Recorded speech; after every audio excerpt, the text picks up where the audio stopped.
Billy, pleasure to see you here in front of le Café de la Merde Perdue. Oui. Well, I've never been in this cafe in my life. Well, my father did a magazine called Shit Must Stop.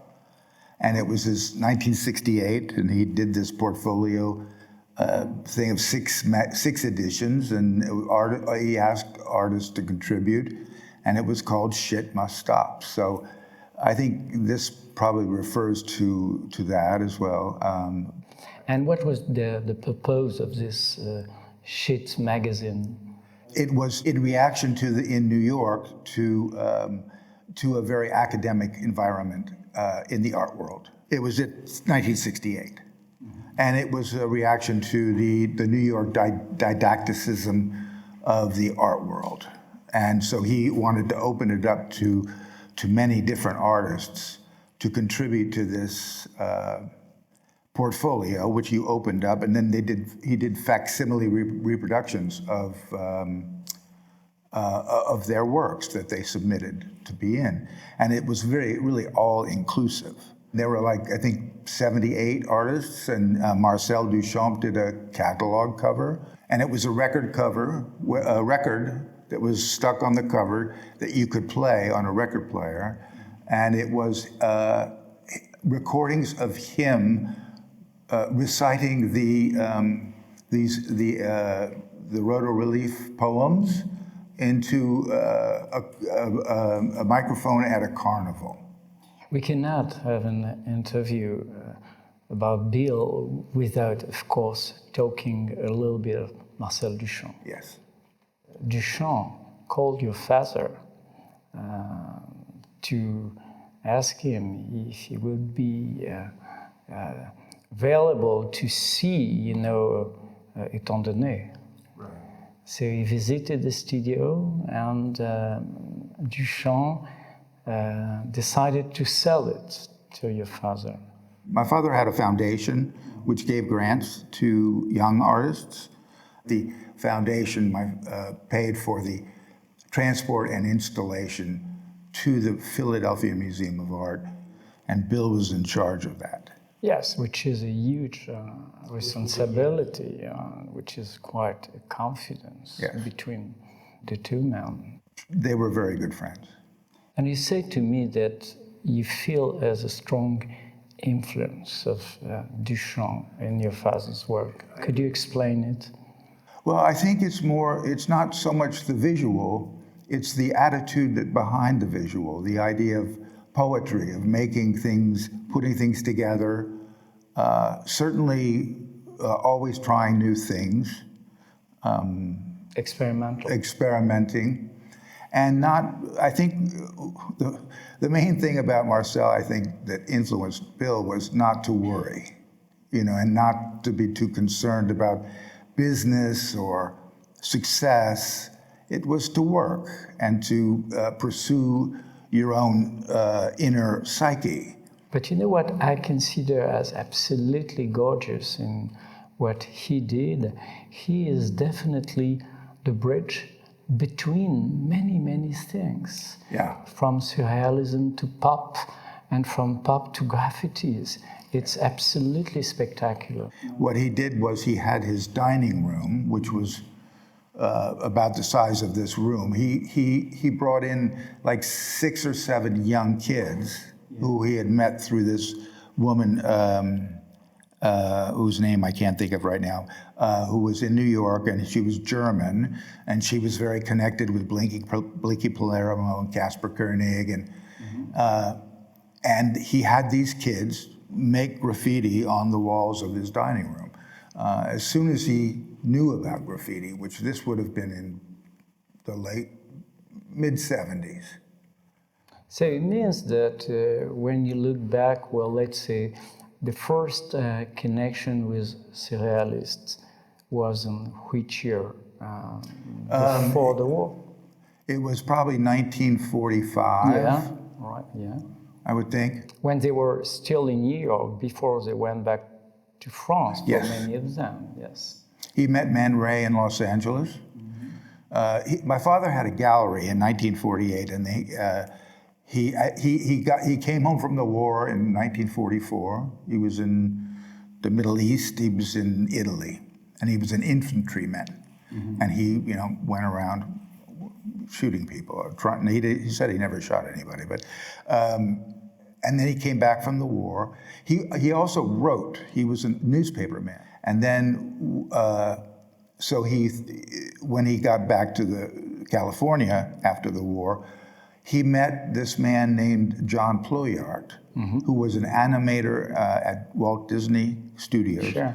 And he was also an artist. There were many artists working at Walt Disney at that time.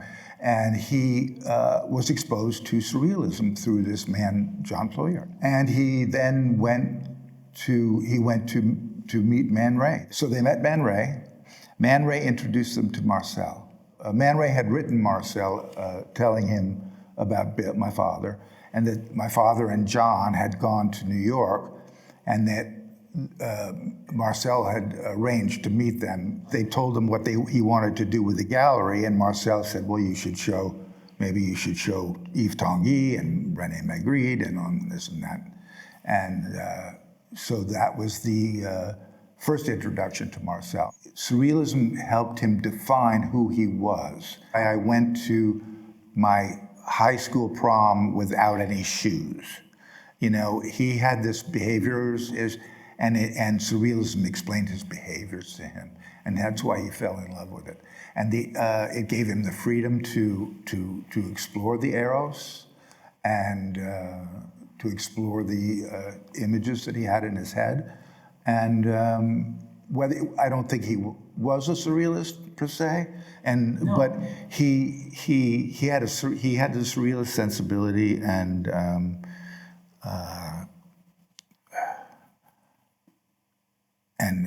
it was very important to him. He was very socially engaged, and through his life as a collector, he collected young artists from California, from Chicago, from France, and when he did the magazine, and he had some money which he got from his parents. And he had a foundation, the WilliamN.Copley Foundation, which he gave grants to many, Dan Flavin, Michael Heiser, Joseph Gossuth. They all got these grants in the 60s. Which is absolutely fantastic. Yeah. By the way, for a long time, Bill was considered as a collector. Yes. And maybe not enough as an artist. And it seems to me that things have changed, let's say, as we said before, in the 80s, when his work became influential.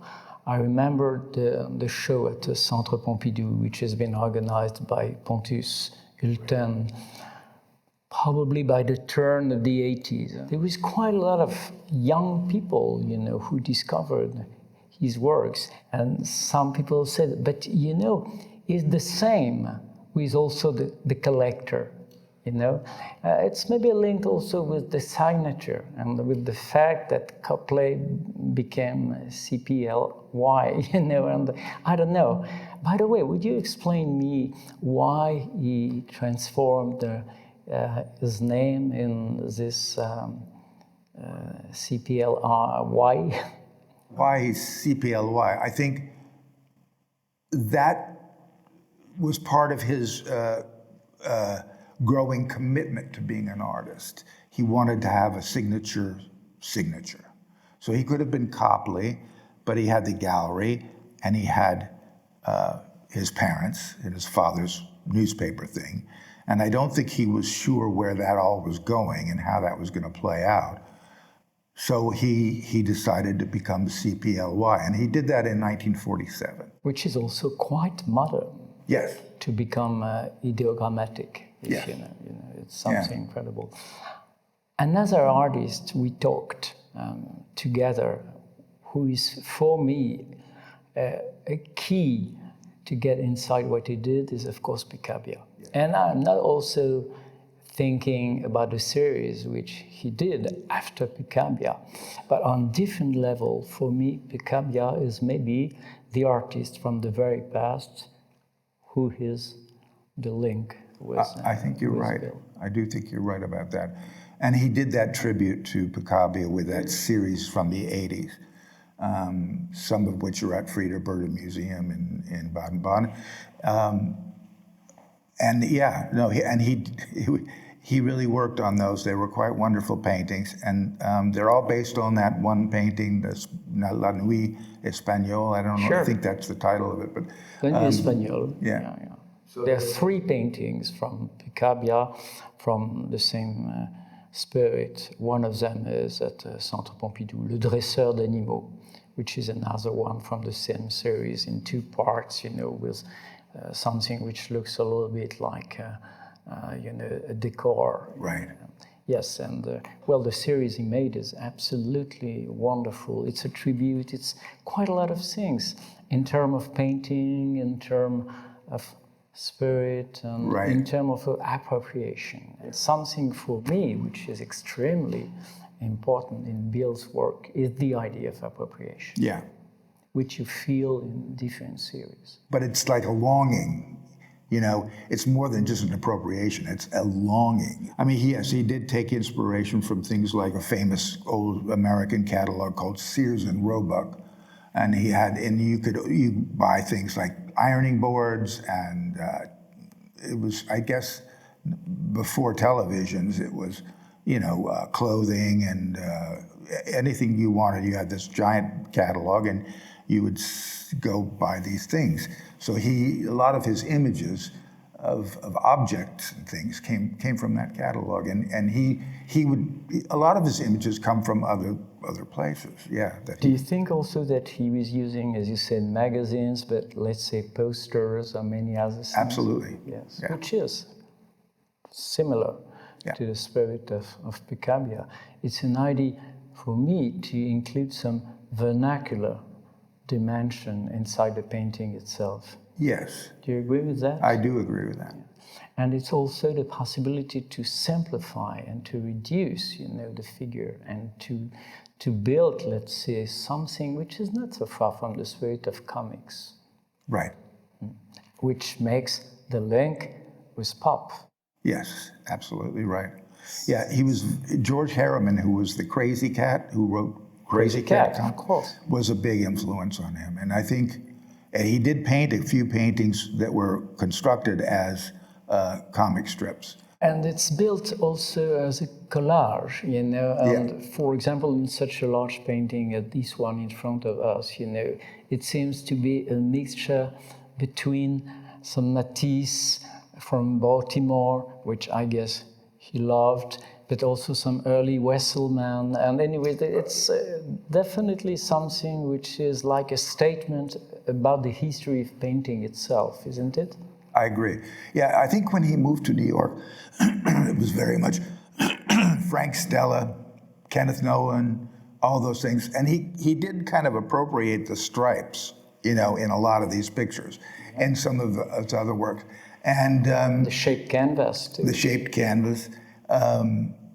But not in an academic sense, more in a fun, playful way of making fun of some of these things. I mean, the spirit of minimalism in the conceptual, but there is a conceptual dimension. Well, yeah. I mean, I think he was very close with Walter Di Maria, who has been influenced by Surrealism at the very beginning of his work. Nobody knows that. Yes, absolutely right. Yes. No, he was close to Di Maria and to Kossuth. And Richard Archwager was another close friend of his who he really had an affinity. As an outsider, by the way. Liechtenstein, of course, also. And Liechtenstein, yes. And Warhol later. In the magazine that he did in '68 with all the artists contributing, Roy contributed, Walter did, Richard Archwager did, Lee Lozano. He brought these artists together to do this project. Could you explain me how he worked? I think when he first began to paint, it was in 1947. Around the time he had the gallery, he started painting. He didn't learn how to paint, huh? No, he learned how to mix colors, put some turpentine and some oil, and get some brushes. He did not go to art school. He was completely self-taught, although he did work with Mata. He worked with Magritte. He learned from them. And, of course, with Marcel in the picture, Marcel was saying, don't listen to them. Just do whatever, paint your paintings your way. And I think he listened to Marcel. He discovered acrylic paint in late 1965, early 66. Bill just went right to Liquitex, which was the first acrylic paint, and his work completely kind of went from 0 to 60 in a matter of a year. I mean, he literally did probably 100 paintings that first year, and they were on raw cotton or linen, and he would paint them with white. He would make a drawing in charcoal and then put white gesso or paint in the highlighted areas, and then simply do a line drawing as he was working on paper, except he was working on canvas. So this speed of the acrylic really liberated him, and he made lots of work, and he was drawing. He didn't really start drawing until 1962. He didn't like drawing very much, and he was focused on his painting. He did some drawings in the 50s, but really very few. And then when he got, I think in New York, he started to, with the acrylic paint, and he started drawing a lot. I mean, and then he became incredibly prolific as a drawer. Let's go back to the subject of his works. Which is for you the subject of his work? Could you give a definition of the subject of his work? The subject of his work was trying to discover who he was, and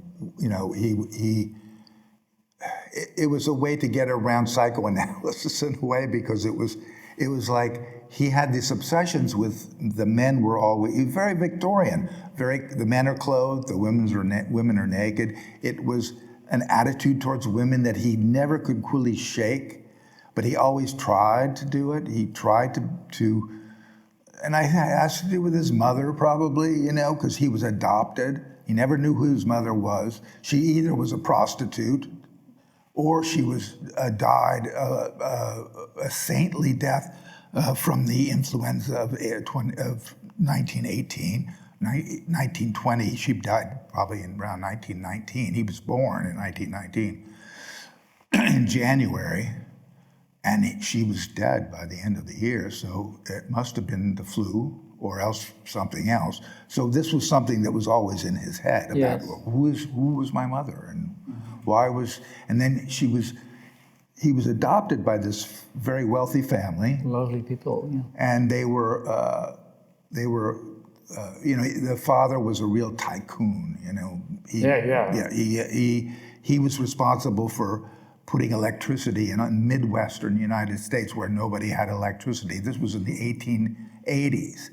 And then he got out of that business, went into the newspaper business. So he was adopted in 1921 or something like that. And his first mother, who was the wife of this man, she died, and the man married another woman, and Bill hated her. So he was confused.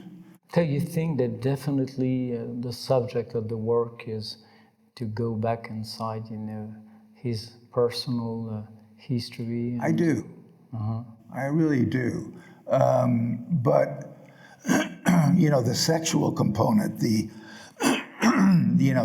really tried to, especially in the works from 1972, the X-rated works, he tried to confront his sexuality directly in these paintings. And if you look at the paintings, they're incredibly awkward and